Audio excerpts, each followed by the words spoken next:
ఆపలేకపోతాడు. వెంటనే చాలా మంది నారుటోని అటాక్ కూడా చేస్తారు. కానీ అందరినీ నారుటో ఒక్కడే అడ్డుకొని ఫుల్ స్పీడ్ లో హినాటా వెనక పడతాడు. ఎనిమీస్ ఎంతగానో నారుటోని ఆపడానికి ట్రై చేస్తారు. కానీ మన హీరో నారుటో ఒక్క రసన్ షురికెన్ తో అందరినీ నరికేస్తాడు. ఇదే రసన్ షురికెన్ హినాటాని కిడ్నాప్ చేసిన వాడికి తగలడంతో హినాటా పడిపోబోయిన స్కార్ సాయంతో వేలాడుతుంది.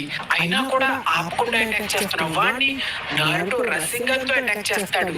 ఇదే టైంలో స్కార్ చిరిగిపోవడంతో హినాటా పడిపోబోతుంటే టైంకి నారుటో కాపాడతాడు. నీ స్కార్ఫ్ పాడైపోయింది. ఆ నింజా ఎక్కడి నుంచి వచ్చారో నీకు తెలుసా? ఇదే టైంలో టొనెరి రావడంతో నారుటో అటాక్ చేద్దామన్నా ఇందాకలాగే మాయమవుతాడు. ఆఖరి రోజు రాబోతుంది.